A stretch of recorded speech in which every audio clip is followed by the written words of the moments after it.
heart attack occurs when heart muscle is deprived of oxygen, either partially or completely, due to clogged coronary arteries. Without enough oxygen and nutrients, the heart muscle begins to die and becomes dysfunctional, which leads to a heart attack and potential cardiac arrest and eventual death.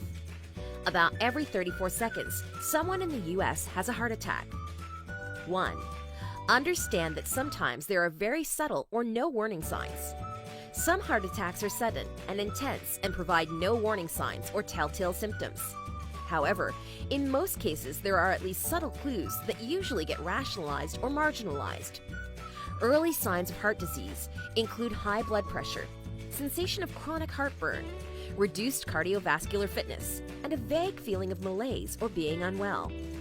These symptoms may start many days or weeks before the heart muscle gets damaged enough to become dysfunctional. 2.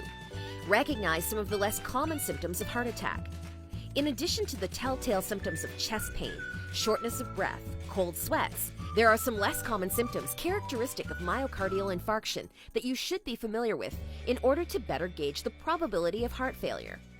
These symptoms include pain or discomfort in other areas of the body, such as the left arm, or sometimes both, mid-back, front of the neck, and/or lower jaw. 3.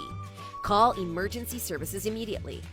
Act immediately and call 911 or other emergency services in your area if you suspect someone is having a heart attack. Even if they don't display all or even the majority of the signs and symptoms, calling for medical help is the most important action you can take for someone in severe distress. Emergency medical services, EMS, can begin treatment as soon as they arrive and are trained to revive someone whose heart has completely stopped. 4. Ask the person if she carries nitroglycerin.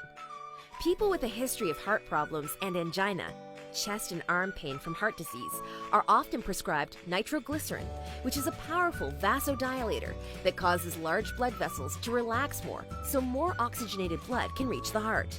Nitroglycerin also reduces the painful symptoms of heart attack. People often carry their nitroglycerin with them. 5. Administer some aspirin. If you or the heart attack sufferer has any aspirin, then administer it, providing he or she is not younger than 18 years old. Give 300 milligrams of aspirin tablet to chew slowly. Aspirin is a type of non-steroidal anti-inflammatory drug that can reduce heart damage by thinning the blood, which means preventing it from clotting. Aspirin also reduces associated inflammation and helps reduce the pain of heart attack. 6. Initiate CPR if the person stops breathing. Cardiopulmonary resuscitation, CPR, involves chest compressions in order to help push some blood through the arteries, especially to the brain, combined with rescue breathing, mouth to mouth, which provides some oxygen to the lungs. Keep in mind that CPR has its limitations and doesn't usually trigger a heart to start beating again, but it can provide some precious oxygen to the brain and buy some time before emergency services arrive with their electrical defibrillators.